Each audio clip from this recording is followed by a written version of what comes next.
მოგესალმებით, მე ვარ ადვოკატი თამთა ჯანიაშვილი. ამ ვიდეოში მინდა გესაუბროთ ბრიტანულ-ქართული აკადემიის დამფუძნებლების ნათია ჯანაშიას და დავით ცეცხლაძის მიმართ განხორციელებულ სისხლის სამართლის კოდექსით გათვალისწინებულ სავარაუდო დანაშაულებრივ ქმედებებთან დაკავშირებით. ნათია ჯანაშიამ და დავით ცეცხლაძემ ბრიტანული-ქართული აკადემია 2006 წელს დააფუძნეს.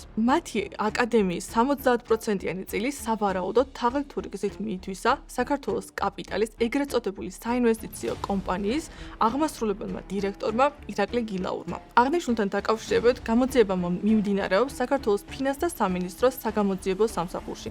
ამის პარალელურად კი მათი მხრიდან ხორციელდება სავარაუდოდ სისხლის სამართლის კოდექსით გათვალისწინებული სხვადასხვა სახის დანაშაულები, მათ შორის მითვისება, ადამიანთა თანასწორუფლებიანობის დარღვევა, აგრეთვე ფსიქოლოგიური ძალადობა, სხვის ნივთის დაზიანება და სხვა დანაშაულები. ამ და სხვა დანაშაულებთან დაკავშირებით გამოძიება მიმდინარეობს როგორც საქართველოს ფინანსთა სამინისტროს საგამოძიებო სამსახურში, პროკურატურაში, არასრულწლოვანთა სამმართველოში, გარდა ამისა, არასრულწლოვანების მიმართ სავარაუდოდ პერსონალური მონაცემების დარღვევასთან დაკავშირებით ჩვენ მივმართეთ საქართველოს აუდიტის სამსახურს, რომელიც შეისწავლის ბავშვების მიმართ სავარაუდოდ პერსონალური მონაცემების დარღვევის ფაქტს. ყოველივე აქედან გამომდინარე, ფაქტი ერთია: ნათია ჯანაშია და დავით ცეცხლაძე არიან დაზარალებული. უნდა მოხდეს მათი დაზარალებულად ცნობა. ხოლო ყველა ის პირი, რომლებიც უშუალოდ ჩართული არიან დანაშაულებრივ ქმედებებში და შესაძლოა მათი მხრიდან გამოკვეთილი იყოს სისხლის სამართლის კოდექსით გათვალისწინებული რომელიმე დანაშაულის ნიშანი,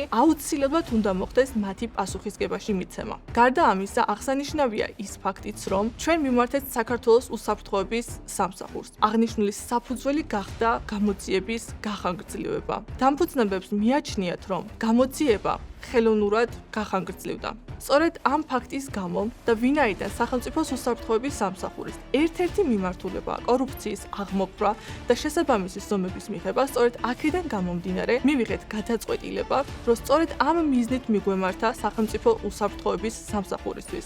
ამდენად მოვითხოვთ, რომ გამოძიება წარიმართოს დროულად, ეფექტიანად და ობიექტურად. დავით ცეცხლაძის და ნათია ჯანაშიას მიმართ განხორციელებულ სავარაუდო დანაშაულებრივ ქმედებებს ემატება ის გარემოებაც, რომ დავით ცეცხლაძის საკუთრებაში არსებული ავტომობილები ამჟამად იმყოფება ბრიტანულ-ქართული აკადემიის ტერიტორიაზე, სწორედ იმ ტერიტორიაზე, რომლის 70%-იანი წილი სავარაუდოდ თაღლითური გზით მიითვისა საქართველოს კაპიტალმა. ადმინისტრაცია ერთი მხრივ დავით ცეცხლაძეს ეუბნება, რომ მას აქვს უფლება საკუთარი ავტომობილები წაიყვანოს, მეორე მხრივ კი ადგილზე მისულს დაცვის თანამშრომლები და ზოგადად ადმინისტრაცია აღნიშნულს უკრძალავს. აღნიშნულს ემატება ის გარემოებაც, რომ ადმინისტრაციამ სასამართლოს მიმართა იმასთან დაკავშირებით, რომ ეგრეთ წოდებული საპარკინგე ტერიტორიისათვის განკუთვნილი თანხა სწორედ დავით ცეცხლაძემ გადაიხადოს. აღნიშნული თანხა დაახლოებით 150,000 ლარს შეადგენს, რომელიც დღითი დღე იზრდება. აღნიშნული მოთხოვნა, რა თქმა უნდა, არის